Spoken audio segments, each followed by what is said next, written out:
That's the one on school.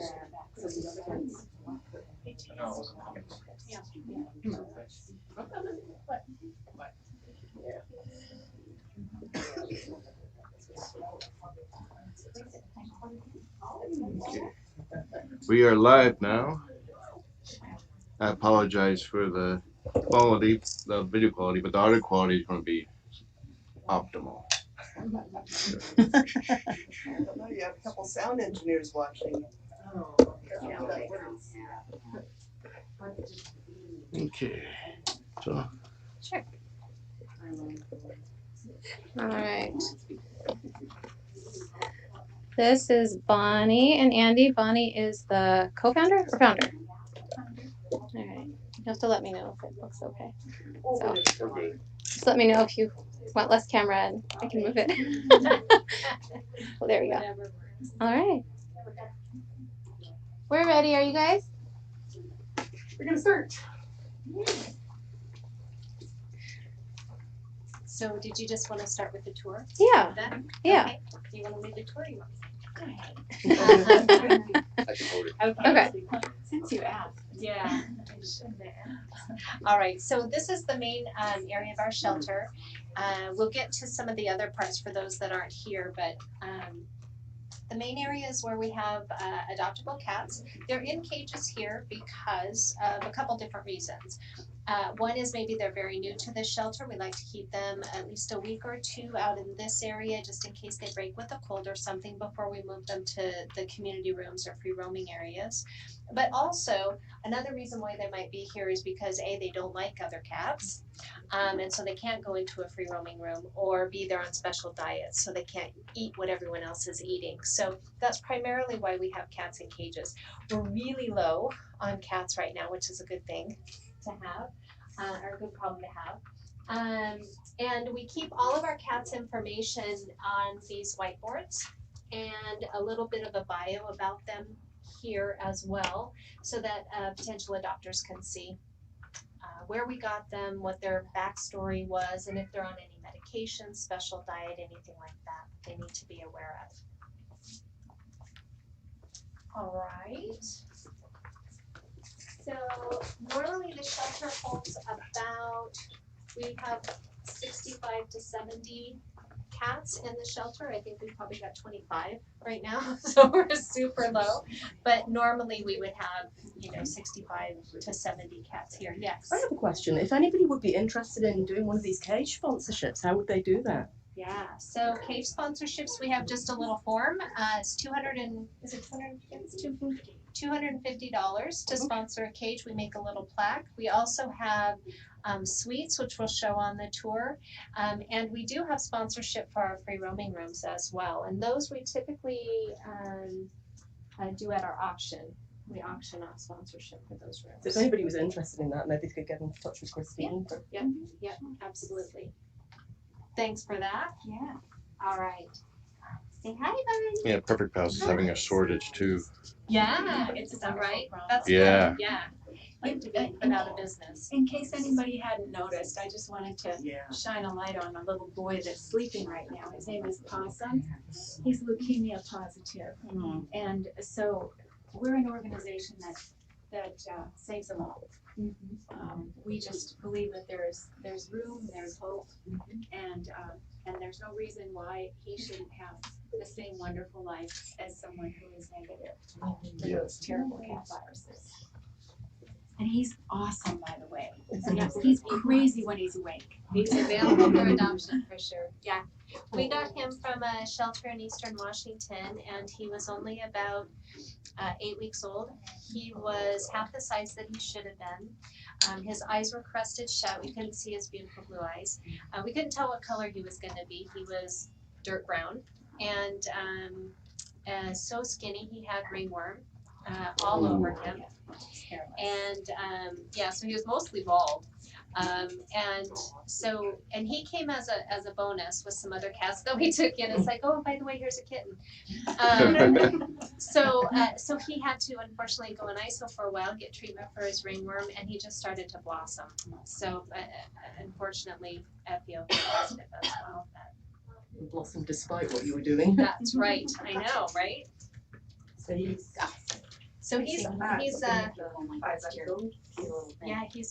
he's super young and super healthy now, other than his FELV status. Oops. Okay. So he can only go either by himself or with other FELV cats. That's correct. Yeah. So it's Like limits kitties. our opportunities to let them. we're trying, Tracy. So if anybody who doesn't have any other cats or has other FELV positive cats. Oh. Bonnie's flirt. Okay, so I guess we could go to the more uninteresting parts of the shelter. So this is our volunteer area where we keep all of our food. So here at the shelter, most all of the food, well, the main shelter diet food is donated a lot, but we have a lot of cats on special diets and prescription diets, and so we purchase all of those diets ourselves, and those are packed in the shelves here.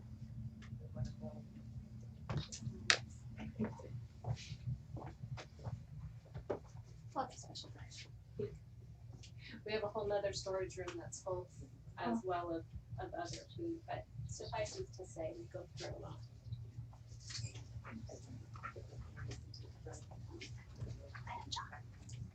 Get mad.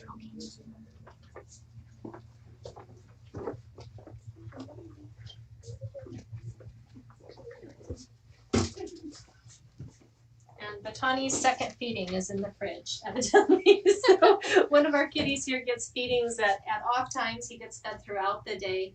And so this is to the next person is going to feed Batani. His food is in the fridge. So this is our treatment area, and in the treatment room we do vaccines, we put together food, we put together medications for all of the cats, we do minor medical things, vaccines and things of that nature. We don't have a veterinarian on staff, we have volunteer vets that come in 3 times a week. It's a different vet. So we have 2 vets that come at the beginning of the week and another vet that comes at the end of the week to see the different shelter cats, but also to see some of the foster cats, those that are in care. Like I have a number of long-term fosters or lifetime fosters / hospice kitties, and so I'll bring them in for their appointments with our volunteer vets.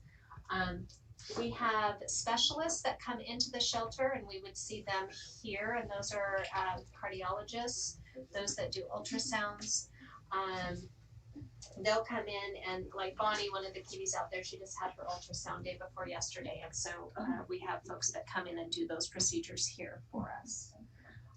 All of our spays and neuters go out to different organizations to have those done, since we don't have a vet on staff.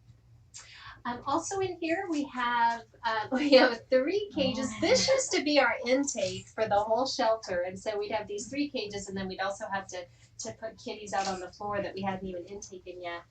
But kitties in here now, these guys are being monitored for different health concerns where they're recovering. So the kitty that's in the middle cage that everybody is that's Gracie. And she's a gorgeous ragdoll mix. She's very young. She's about a year old, and just with a mouth.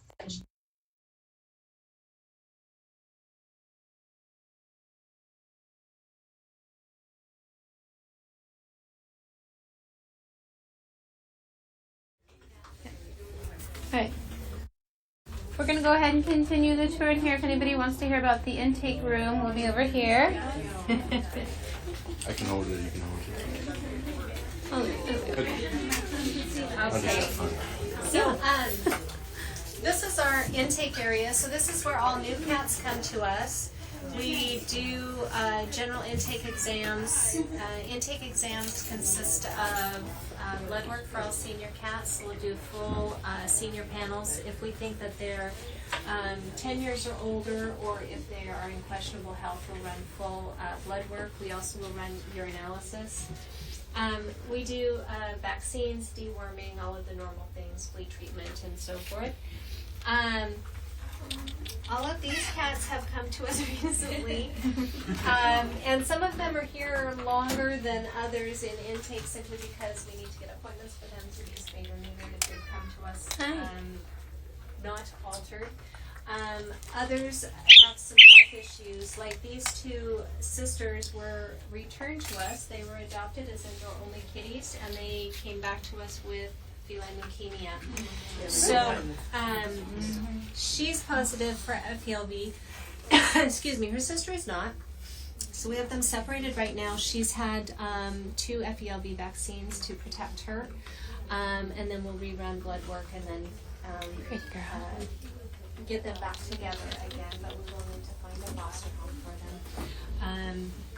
Where Domino can live. She has doesn't seem to have any health conditions other than normal kind of older cat conditions, a little bit of IBD and stuff like that. So I don't think that that it's a poor prognosis for her. It's just one that is not good for a shelter. So she needs to go to a foster home or an adoptive family that can take her. These guys came from these guys are siblings, and unfortunately, the boy, sibling.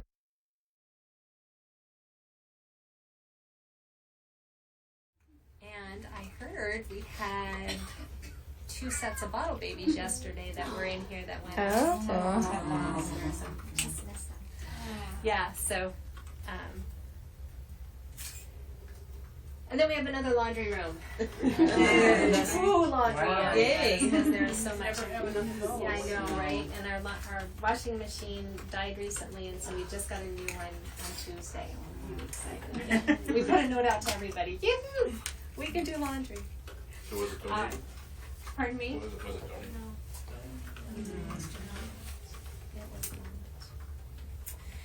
No. But I will say that we can put just about anything up on our Facebook page and say, you know, we are in dire need of these things and list them out. And I tell you what, people are so generous. They just immediately are donating things. It's really, we've got a really nice community of followers. So we've been very fortunate. We have whole cupboards full of donated food for kittens. These covers, kitten stuff, we've got bedding, we've got scales, we've got heat discs, all of that has been donated. So we get a lot of donated things for our foster program. Okay, so I'm going to go straight out this way, and I'll show you the free roaming areas of the shelter. No, not. Hi, sweetie.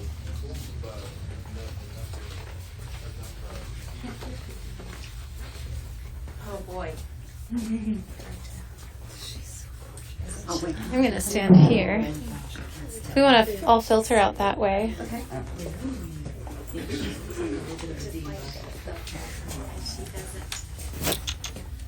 Play it up now. Yeah. This court is so standing there. I've been Tawny. Yeah. He's waiting for his second meal. Is why he's waiting. He wants his food now. Now we know he's just waiting for lunch. Yeah. He just always like, oh, hello. I need something to eat. Hi. He just got all his secrets too. Oh gosh. Okay, so this area here, this is part of our newest addition. So the shelter used to stop at that doorway. And this whole half was added on about 3 years ago, I think. And the tiles that are on the wall were actually auctioned off, and people got to do memorials or just notices for friends, family, what have you. For I think we sold them for $75 or $50, and so it was a fundraiser to help build out these suites. So we have 4 suites. The suites can house 1 to 3. I think the most we've ever had is 2 cats in a suite. The idea behind the suites was to give a bigger space to those cats that have been here for a very long time or can't go into a free roaming area. And all of these cats have been with us for a fair amount of time. Minnie has been here the longest. I think she's been with us almost a year. and she's only about a year and a half. She came to us actually when she was only about 4 to 6 months, I think, but she has had a number of health conditions, including ringworm, and which has just kind of kept her in isolation and under medical care for quite some time. So as a result of that, she's a little bit single kitteny, and so she does not like other cats, and she can play a little bit hard too. So she has her own space. Miss Georgette here has her own space, and she's gorgeous, and she just displays herself out. Is she kind of like, yeah, look at me, but don't She touch? is. She is. She's very aloof. She wants to always sit next to you. She does not want to be in your lap, and she has a tolerance of 5 pets. She's a trophy cat. It's 5 At least pets, you know the and if you number. go beyond the mid-back, she'll give you a smack. So, but she gives you lots of warning. Her tail goes, you know, she gives you plenty of warning. But I think because of that, she just doesn't have that, you know, come adopt me kind of approach. Batani is an older gentleman that came to us from a shelter in Eastern Washington. He was a transfer. 6-year-old healthy cat that turned into about an 11-year-old cat with a very bad mouth, and he's had most of his teeth removed. So super handsome, very nice. He's got some arthritis as well. He's on some pain meds because he's having some pain issues. But he's much happier now, aren't you? He's very regal looking. And then Tanner and Storm came to us. They were actually seized from an animal cruelty investigation, and they were originally from us as young kitties, and so they've been brought back to us. Tanner has recently had dental with lots of extractions. He also had radioactive iodine therapy for his thyroid. So we've got him all under control now, no meds, just onto the rest of his beautiful life. And they're very sweet. They're so nice. One of 12 them- and 14, Yeah. bonded pair. One likes to sit in your lap, and the other likes to rub your leg. Yes, They make a nice pair. They're such a nice and really nice, no health conditions at this point. Is We've he kind of taken care still on hook quarantine from the radioactive iodine? No, we're past the quarantine. Yeah, we got past all of that. Then we did the dental, which put him on quarantine for a while, or not quarantine, but unavailable for a while. Now they're clear. They're ready to go. You'll notice in the cage pockets too, we've got these little cards. It's called Guardian Angel. That means that someone has sponsored their adoption. So there is no adoption fee for these guys. And a lot of our older kitties have guardian angels. Yeah. So when visitors come, they can go into the suites, hang out with the kitties, play with them in their little condos, their own little private apartments.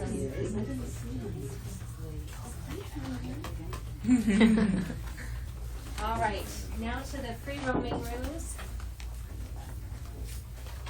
Hi there.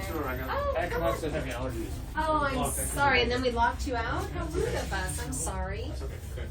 Oh, you know what? I wonder if it's these flowers, because I've had some other people get really. All right. So this is the library. Hi, Penelope. Hello, sweetheart. You want some visitors? So in the library, we can house up to I think about 8 cats max in this room. Lately, we've not had any more than a handful, 2 or 3. Yeah, Clive is former feral, we will call him. He has been socialized. He's super nice, but he's very, very scared. So we just have to approach him slowly, and then he just kind of melts under your hand. Westcott was a former barn cat who's been totally socialized. He's FIV positive, but as soon as you touch him, he just like drools. Is he drooling all over you? Yeah, he's super sweet, super duper sweet. But he's real mellow, and he's just kind of laid back, and so people don't always notice him up there in his little cubby. But super sweet lap kitty kind of guy. And then Penelope over there, she was a transfer in from another shelter, a kill shelter. She came to us unaltered. We got her fixed, and unfortunately, she had a bad time with her spay, so kind of put her out of the running for a couple of weeks while we cleared up some infection and stuff. But now she's good to go. I know, they're just like huge whiskers. That was the first thing we noticed about her as well when she came into intake. It was like, ooh, look at, we posted pictures. Look at those whiskers. Yeah. Working on it. Oh, you almost done, huh? I'm gonna make note of that because I've noticed them popping over too, so we need to keep an eye on that. So again, anybody who gets along with cats and can eat the same food can live in here. Oh, I thought, it sounded like you're talking about people. Yeah, happy to have you if you're okay sitting on the veranda bed. Last time I tried cat food, I was this tall. Yeah. We'll just have you sanitize before we go into the other rooms. Sanitize on your way out, please. Sanitize. Hi. Hi, Bubs. I can't believe they're still here. Hi, Bubs. I love the room layout. I think they're adopted. They're getting Oh, picked up okay. this weekend. So these are our meet and greet rooms. So we have 2 meet and greet rooms. So when people want to adopt, they can meet their kitties in a private room and get to know them. So those are for potential adopters. And then this is the cottage. And the cottage can house about 10 kitties. Right now we only have 2 kitties in the cottage. And this is Bubble and Squeak. I'm gonna have to close the door, ladies. Yeah. So Bubble and Squeak have been adopted. Oh, yay. They're just waiting to go home. I think they're going home this weekend. Watch the door. Need door guard. Kitty under the bench. Yeah. Okay, Too many up people. It's all right, So Bubble and Squeak are a bonded pair of brothers that are. She's locking us in. They have been adopted, but that has happened before. Oh, no. We've actually done that to some customers before, and on accident, because it's just kind of like habit. And we'll hear people knocking. Hello. Save Calling some, back. nobody asked me. So, the furniture that's on the walls, the stairs, the cubbies, those were made by the gentleman that actually built the suites. And he does sell those. He donated these to us, but he does sell those if anybody's interested in cubbies. The cat tower we had actually, that one was donated. Most of the cat trees in here have been donated. It is, right? I don't think we'd be able to get it home in a tiny. Yeah, I think that's made by Phoenix, which is a gentleman who lives up in Canada. He used to deliver them down to us. He'd make them and deliver them down to us, and we'd resell them. Well, if you deliver it East Washington. Yeah. Whereabouts? Tri-Cities. Oh, is that right? Way east. And Yeah. Yeah. 4 hours. Good job. You can teach my Yes, boss we're that. here. We need to get a shelter down there for cats. Can I take notes from my boss? Good spay and neuter programs, low cost, and yeah. There's not really a good option right now. Well, I can save them one at a time. A little bit at a time. Okay, make a hole. It's going towards the sibling. There you go. So shiny. Babies. All right. Up, guys. We'll just finish up the tour out here, I guess. I know this is a poster. You do? It's called 100 Cats and a Mouse. And someone took the poster and made it as a needle point. It's so great.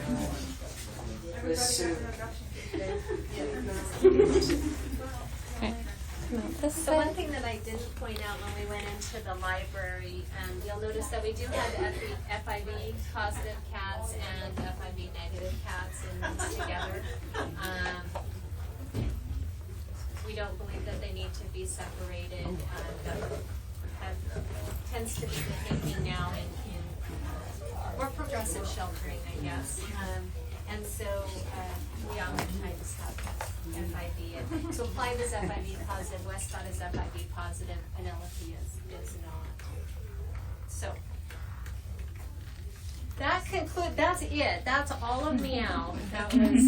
Thank you. Oh, I forgot to point out our beautiful flowers too. These are for Volunteer Appreciation Week last week. So the staff put together all these flowers, and they all have our names on them.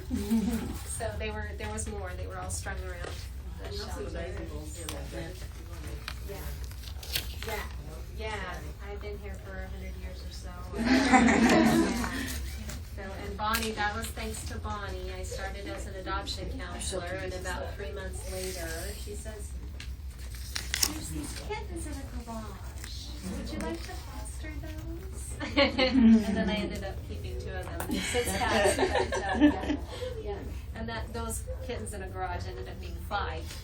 We started out as 3, and we added on more. So Bonnie's real good about that. So the other thing that we do here that Christine was so nicely reminding me of is the ASPCA Meet Your Match program. So all of our cats here are assessed. Those that are 9 months and older are assessed according to the Meet Your Match guidelines. There's a poster on the wall, and we have some diagrams that we leave on the counters in order to talk to potential adopters about the Meet Your Match program. And so that is a program that allows us to evaluate cats when they first come into a shelter as being a brand new environment.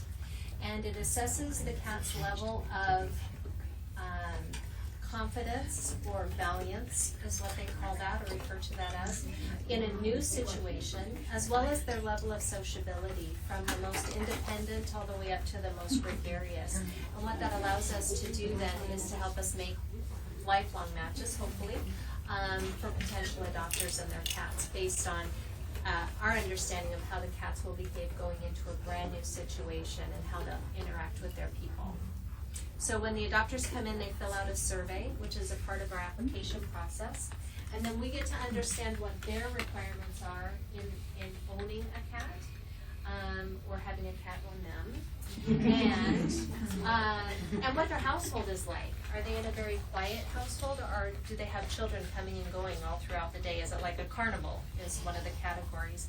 So if we understand that, then we're more likely to make a better match of the cat into that household. Like Clive, for example, we certainly wouldn't want to match in a household that's like a carnival, because Clive would be under the bed for the rest of his life. So we also have that program in order to help us make better matches here. Thank you. Sure. All right. Questions? Any questions? Do you offer end-of-life hospice care? We do through fostering. Yeah, so I do that. We have another foster that does that. I think they currently have, in their sanctuary, they have probably 22 kitties. Through January, I had 18, and I've lost 5 in the last 5 months, unfortunately. And they were hospice kitties for a really long time. So they were supposed to be, oh, this kitty's only got a couple weeks, and it was 1.5 years later. So that I'm okay with. Yeah, keep them as long as we can. Yeah. It was all up to them. So, and we do have, we have a handful of fosters that can provide that, and we're always looking for more, because that's a really special thing, because we certainly don't want them to have their last days here. As nice a shelter as it is, we don't want them to be in a cage. Thank you, Andy, so much. We are just about to do the foster Q&A.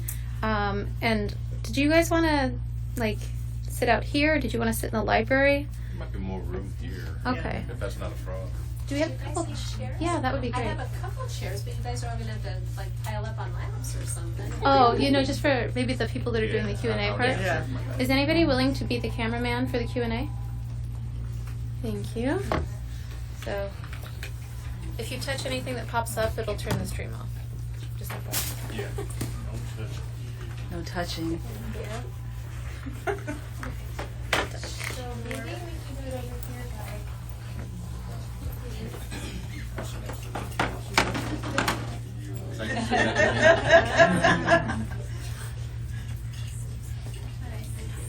Introduce yourselves. I'm Christine Adam. I foster for MEOW Cat Rescue, and I've been fostering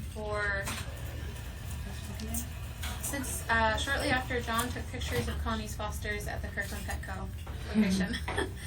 So about 3.5 years or so. Who are you? I'm John Bartlett. I foster for Perfect Pals. I've been fostering since I think 2008.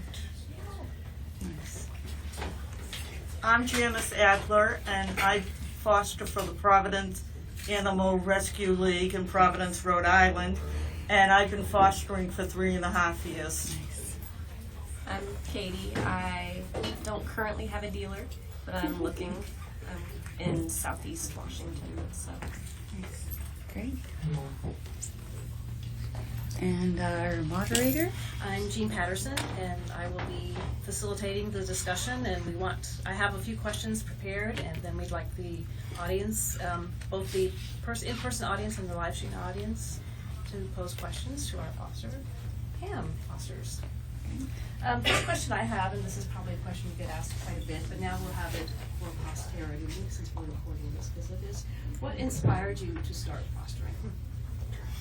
Maybe let each person respond and then add to it. Can we start with Katie? I always wanted to foster, and to buying a house, really. So. I had had cats for 40 years, had never even thought about fostering, and then in January 2013 I started watching John's cam, and I had a 19-year-old cat at the time, and when the cat passed away, I said, we weren't quite ready to get another cat of our own, but I said, let's foster. And of course, we ended up having a foster failure for the first cat I fostered. A foster win. Yes. I think around 2003, a friend of mine's cat had kittens, and she lived in an apartment, so she asked me if I could take care of them because she was a cat lover, and I was like, sure, and got the I took care of those kittens, raised them, got them adopted, and then I got fostering in my blood. And 5 years passed, and I'm like it's just getting stronger and stronger, and then I contacted Perfect Pals and asked if they needed a foster. The rest is history. I started fostering, well, I'll backtrack. I was in college over here just down the road, and I kept visiting one of the Perfect Pals off-site adoption locations, and Connie was actually the lead there. She wasn't working for Perfect Pals yet, and I started volunteering there, and then she passed the torch to me to manage that location. And around that time, I was up at the shelter picking up some items for my location, and Susan was like, oh, have you ever thought about fostering? I'm like, well, I don't know, I love kittens, and she told me about Perfect Pals, we give you all the food and litter you need. I'm like, oh, I can afford to do this if the shelter's giving me food and litter and, the vet care that the shelter provides. And so I started that summer. I think it was the summer after the Mick kittens. I don't remember which ones those were, but I remember them being the tail end of those is right before I started. So I've been fostering since then. I love it. I recently moved down to MEOW Cat Rescue because it's 10 minutes from my house rather than 40 minutes. Makes it a lot easier to take kittens in to get medication. And I've been doing it ever since. Great. Why did you start a cam? Decide to foster on cam? The reason why I started my cam is because I had some semi-ferals, and I wanted to see what they looked like when I wasn't in there, how they behaved and all that. And they behaved like regular old kittens until I went through the door. But then it's like I had the thought, okay, if I'm watching these guys, maybe somebody else would like watching them. So I set up the first kitten cam. I think I was the first one to actually be multiple litter, and then I had like I didn't really advertise much except for maybe on my own personal Facebook, and for a while I had like 4 viewers, and it just went from there. Well, because I started watching John's cam when I got, I think it was my second or third litter, I started saying, you know, I'd like to have a cam, especially I find it very useful is when you have a mama who's had babies. I have the cam on at work all the time so I can see what's happening to make sure she's nursing them all or hasn't decided she wanted to put one of them somewhere else, which I have happened, and I had to run home to put everybody back into the box and move the place where she had taken the one kitten out of the room. So it's very useful to be able to keep an eye on the kittens when you're not working for home and not off-site, to be able to see what's going on all the time. It's his fault. He's used to hearing that. It's all my fault. I'm also the person that wants to be in the room with the kittens all the time, and that's not good for them when they're growing up, because if they're used to seeing a human all the time, if they're adopted to somebody and they have alone time, they become very attached all the time, and they become needy, and they can act out and have behavioral issues. So having the cam kind of allowed me to do the thing with my brain of like, they're okay, they're still alive, they haven't destroyed everything, you're okay, you don't have to check on them every 10 minutes. And it allowed them to be cats and not be too clingy to the humans, because that's bad for them, even though I really want to be in there all the time. I started for pretty much the same reason. I'd seen John's cam around the time I started fostering, and I wanted to see what they were doing when I was at work. And so I'm pretty sure my very first litter, I had asked you how you did it. I'm not sure how far back I actually asked you about that, but I just wanted to see what they were doing while I was at work, because I missed them. So what kind of setup do you need to get started with fostering? You need a separate space, because cats that come to a shelter, ideally, if they come to the shelter, they're probably sick. They probably have fleas, they probably have parasites, they probably have something that they can share with your own cats. If you don't have any other cats, you could have them free roaming in your house, but if they have ringworm, for example, they're spreading the spores all over your house if they're free roaming. So really, you're kind of isolating them by having them in a just a private, separate room for everybody's health and safety. You can even do it in just like a bathroom, but when kittens get bigger, they are very fast and they can escape.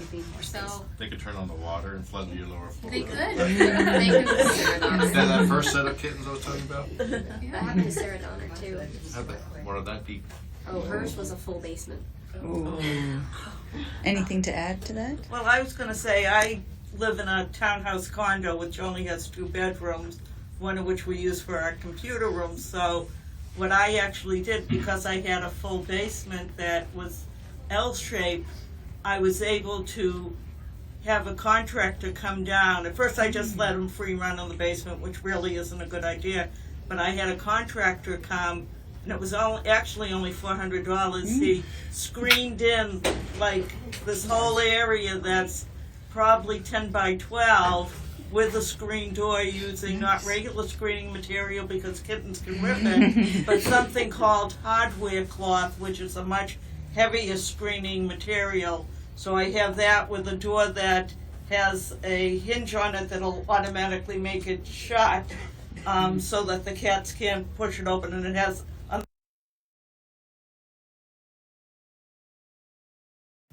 throw the other one in the washing machine to get it clean, and then just keep swapping them back and forth as needed. I'll have to post pictures of what happens when you don't do this, because we've got dried liquid poo all in our baseboard and along the carpet edge, all around the edge. And also, if you've got lamps like we do to keep a certain light level, banker box tops, we have taped to the wall because they like to chew on cables and pull things out of the wall. So kittens are destructive. They are very destructive. destructive. They're destructive. They will poop and pee up your walls, into the carpet, into the baseboard. So protect your stuff and be ready. I just have to note that this little guy over here is Trying to get our really attention. wants to be in on this panel. He has lots to This is add. Bonnie. Bonnie is weighing in her opinion. I wouldn't do that, she says. No, let me be Under my You've already touched a little bit on about keeping your fosters separate from your other cats in the house. Oftentimes I see in chat that people are saying, well, why aren't they just running around the house and why aren't they intermingling with your cats? Is there anything else you want to kind of add on why you don't do that? I value my furniture. Yeah. Or coccidia. I value my furniture and my valuables because kittens ninja jump up walls and they will climb up furniture that you have or knock down TVs or pull out DVD players. This sounds like from experience. Oh my god, I had a Maine Coon who literally could ninja jump up 8 feet and knock over a full bookcase of stuff. And I was just like, oh my god, cat. Because my plan was to keep him indoor, but now he's at my mom's house, indoor, outdoor, because he has just so much energy. It's unbelievable. Yeah, it's like my kitten room. It's safe for kittens. I have wires up out of clipped to the fence where the kittens can't get to them. But the rest of the house where I live, they can get underneath the sofa, in the sofa. They'll find every little hole that you don't know exists, and decide they're going to stay in there and not come out. The box springs, they'll tear holes in the bottom of your box spring and get into your bed and then cry because they can't get out. The front door, when it opens, if you have your cats roaming around the house, kittens are fast. And you don't want a mama in heat or unfixed kittens to get out your front door. That's the other reason to have a separate room. You don't want them to get outside. And I will also add that I know, at least with my shelter, when they get a pregnant mama who's been brought in that was found on the street, they want to get her out as soon as she can. Well, sometimes the coccidia or the worms or whatever takes a week or so to the symptoms to show up. And so, again, you don't know what the mama who's been roaming around outside is carrying, and just for the safety of your own cats, you want to keep them isolated. So what advice would you have to someone who wants to start fostering? Run. It's a very rewarding experience. I would say try one litter first. If the best advice I could possibly give is after your kittens get adopted, get new kittens right away. That is the hardest part of fostering, is saying goodbye. And bringing kittens in right away gets your heart on the mend, and you're focusing on new kittens, and you're not crying in the corner or something like that. Yeah, I've actually turned over the same day that I've dropped off a litter in the morning, and they've had another litter at the shelter that they needed a home for. So I'll go home after work, switch over and clean the room out, and then go down the shelter to pick them back up. So like John said, it's the only way to, get the heartbreak from losing one that you've, fallen in love with, is to get a whole new set. And especially in my cases, I don't know who adopted the kittens. The shelter handles all of that. They don't have an adoption event. So it's even harder because you don't know, how they've grown up. And Sarah changed fosters or shelters because of that. She didn't know. She couldn't handle that. Yeah.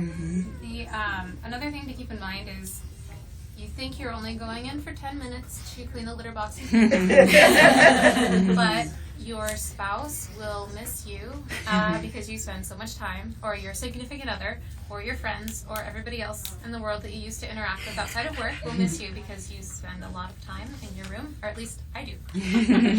And I can add something else. I personally, I know others handle it different, but I have friends who are cat people, They want to come visit. and they have children. And as long as my one caveat is that they cannot have a cold, because I don't want to expose the kittens.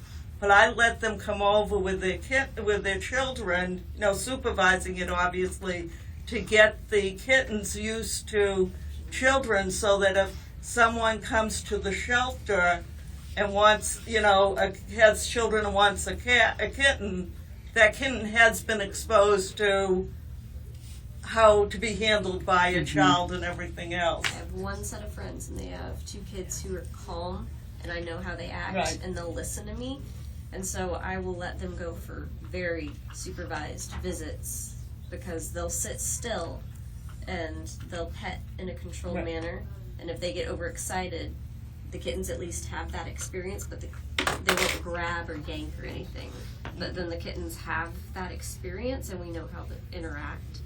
So I have a control group of kids that I use. Well, that's the same with me. It's like Yeah. 3 different families that whenever I get a new litter, will come over to visit, a different. Yes, my control group of children are my nanny kids. And they've grown since I started to watch them. I actually did have several kids that stayed over Easter weekend, and I learned that Cleo has no fear of anybody, child or adult. She climbed into the lap of an infant. She climbed into the lap of 2 very loud children, and there were about half of the people that are here were at my house earlier this week, and she loved everybody.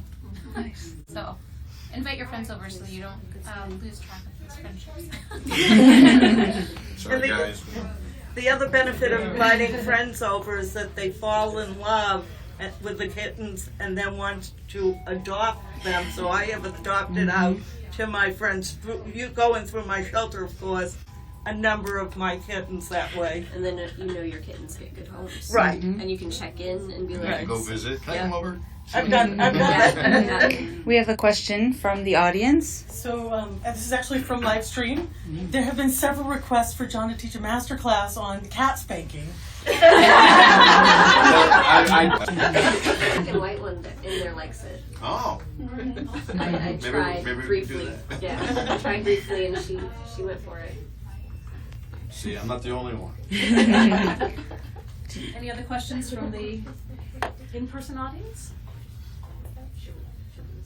I do have one more tip for people. Okay. If you're trying to get into fostering, get in the mindset before you get these kittens that these are not mine. Like, really accept these are not mine, and that'll really help you not get attached. Because if there's any lingering thought in your head that, oh, I might do this, you will end up with a cat.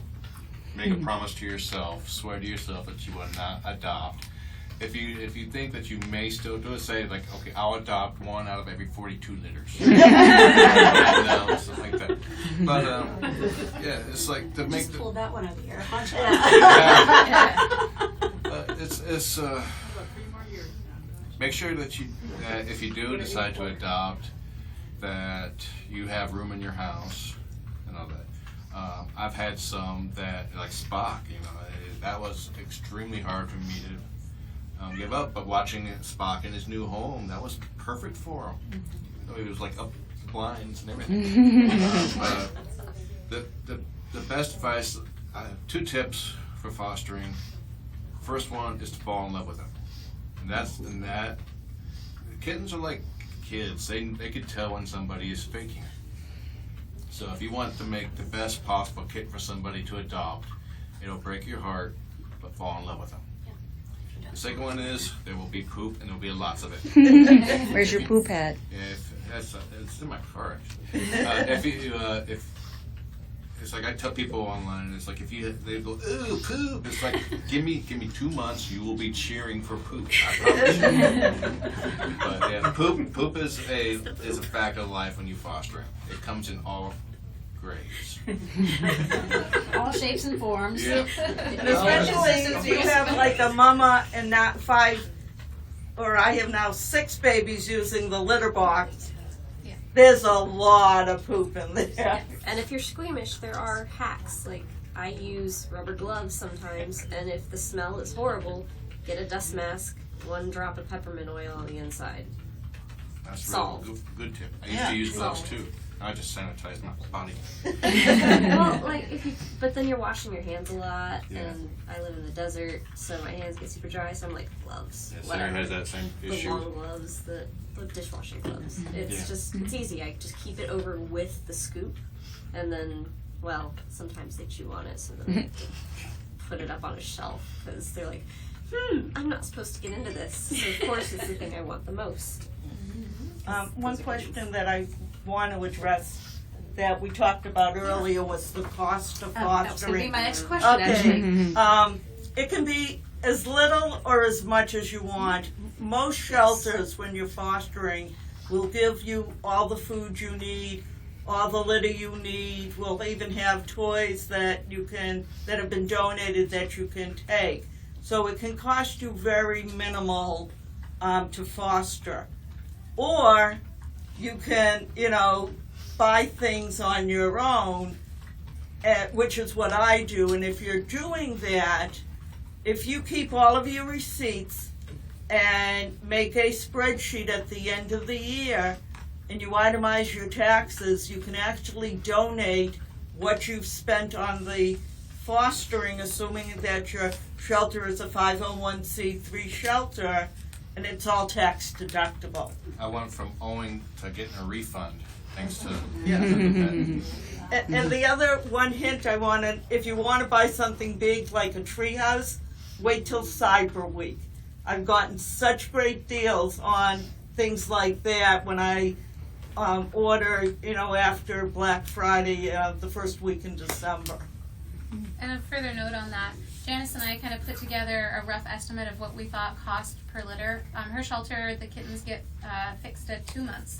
At my shelter, they get fixed at 3 months, so we have about 4 weeks difference. And we figured out that it could be around $300 to $600 per litter with food, litter, and it can vary based on what kind of food your shelter uses. So just if you want to donate that yourself in your fostering experience, expect that much in cost for all of those things. Yeah, I got 2 bags of litter in my trunk I picked up on the way here, so. So speaking of, there are other costs associated with just setting up your space for the foster kittens and the toys and the renovations that you've done to your space. That adds up as well. But again, like when I had the screened area, I kept the receipt from the contractor, and the only reason I was screening in that area was for fostering. I wouldn't have done it at all otherwise, so we deducted that. That's good to know. I will add, as a renter, I actually pay an additional pet rent to foster. And I have a lease agreement that stipulates what ways what steps I take to prevent destruction in the rooms.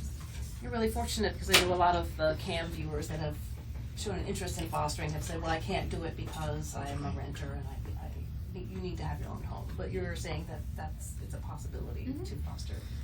When I was Talk to your renting, landlord. when I was renting, I would daytime babysit bottle babies. So that could be an option if you know someone that works and they have kittens, but there might be a schedule issue. You can ask them, hey, maybe I can take them for a couple hours these days of the week. That's a good point with the bottle babies. Bottle babies take very little room. A lot of times they're just like a little Tupperware container that they store it in. That's right, bad word. That they reside in.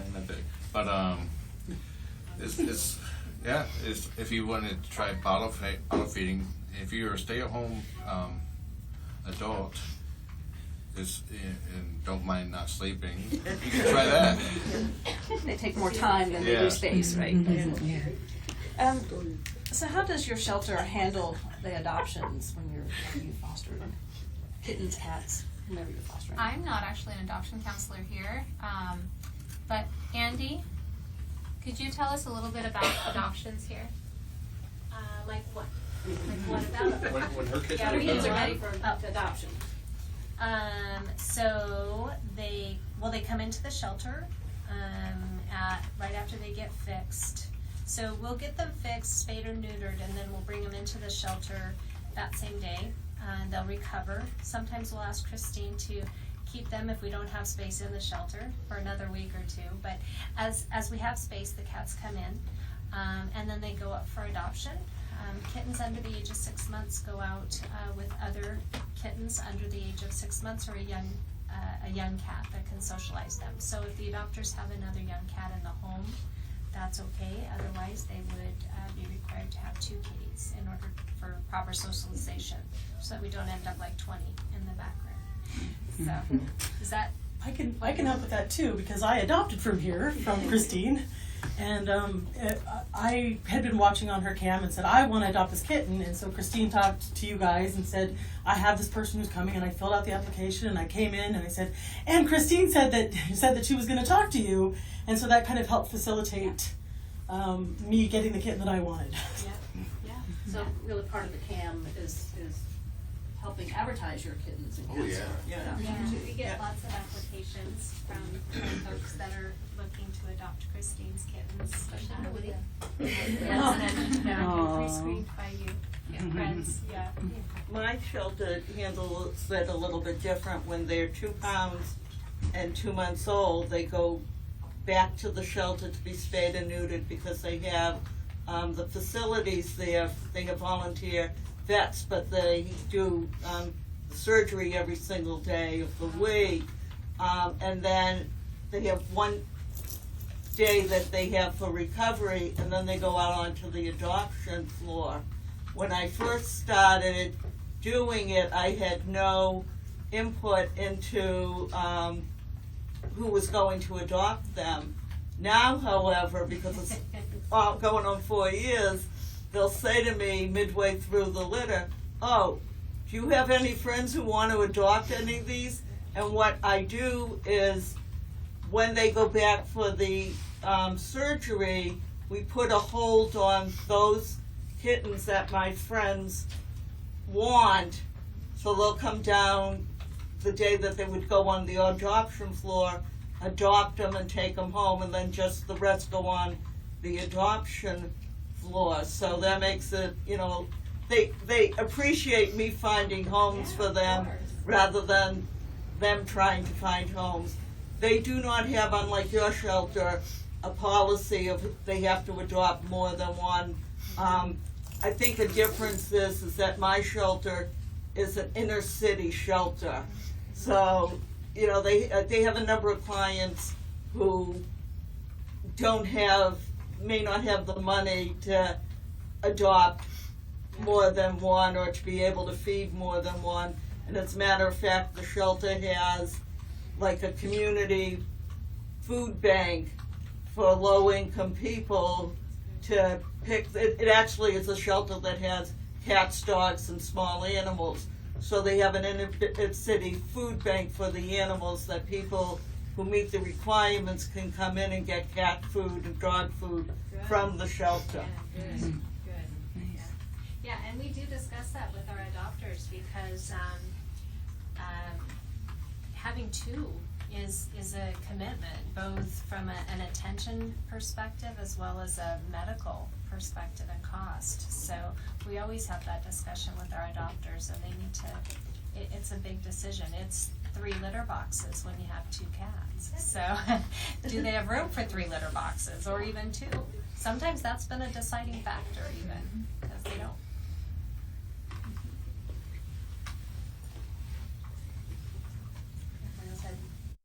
Shelter's adoption process and your involvement in that?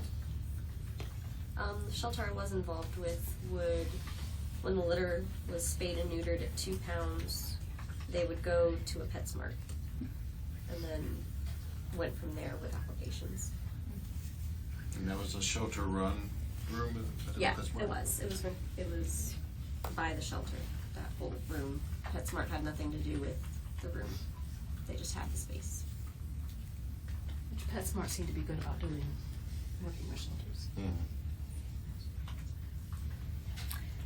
Are there no questions from the audience? Okay. Yes. When setting up a foster room, sometimes you end up buying cat towers or other things that stay between litters. What do you do, if anything, to sanitize or refresh these things so that there won't be upset cats because of the smell of other cats, or the possibility of transmitting some kind of parasite or minimal. If the room is difficult to clean, just waiting a week can be a large factor in controlling things, because like viruses and bacteria have a very short lifespan outside of a host. So any type of antibacterial or cleaning agent that's not too harsh is recommended to use on pretty much surfaces that have been touched by the cats or kittens, or potentially could. Good brushing down of all the towers. I got a new vacuum with special attachments, so I could vacuum off the towers and shampoo the towers, and I also bought a steam mop that I also place on the towers in addition to bleaching, because I just don't want anything extra to last for the next litter. I know that I also use a bleach solution that they use.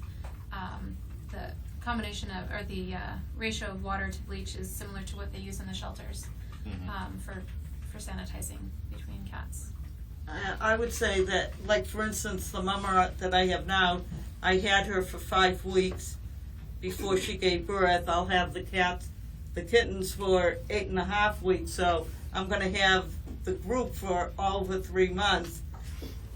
And if they show no signs of any kind of illness, you know, I'm not as worried. Usually I'll take the toys, like the little mouses and things like that, and just throw them in the washing machine. All of the drop cloth I use, all of the blankets I use, and again, I'll wipe down the towels and stuff like that. The only time I ever threw out stuff was when I had the one mama and her babies that had coccidia, and I didn't want to take a chance on that, so like I had a cat tower. I didn't have a big climbing tree at the time, but I had one of the little cat caves and things like that, and everything I just, rather than even trying to wipe it down, I just threw it all out and got new things. I'm going to address the coccidia thing. If your fosters have come down with coccidia, the litter box needs to be thrown away. Unless you have like a metal one that doesn't scratch. Plastic will scratch, the spores for the coccidia will get into those cracks, and you pretty much can't get rid of them. What's even with bleach? What's even with bleach? So it needs to be just thrown out. And what I do is, like, if my kittens have been diagnosed with coccidia, I pick up a paper. Those disposable. Yeah, disposable litter pads made out of basically a cardboard base, and those are actually pretty durable. Even with, it's like I had one for 4 days before it even started showing any sign of deterioration. And that's pee, a whole litter of pee and poop going on in there, including mom. So yeah, and then once the fecal is clear, you can halfway through when the medication, I toss that one, I put another one down, and you want to change the litter out at least every 2 days.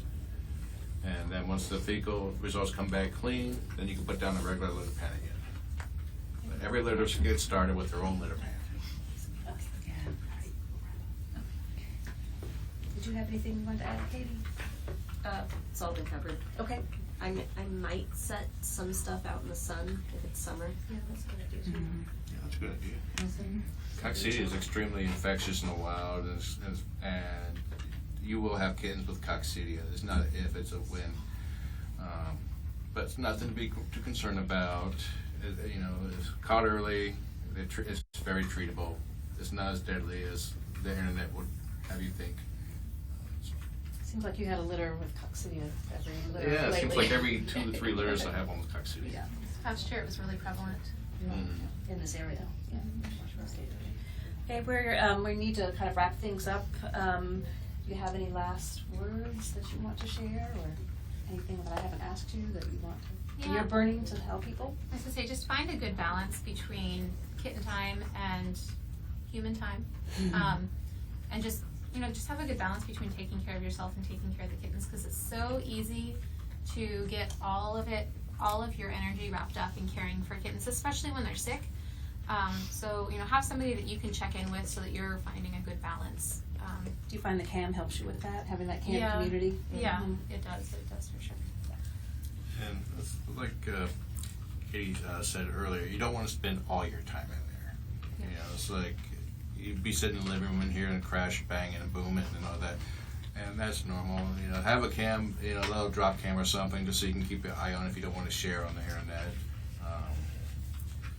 But yeah, it's a life-changing experience. It's very rewarding. There is heartbreak, but it's very rewarding. I have no plans on ever stopping.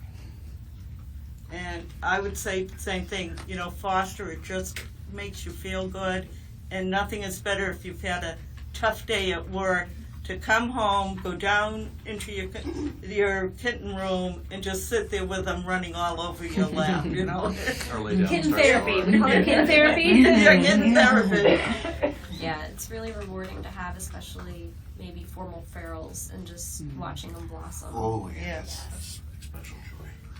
So, but that's a whole nother lesson.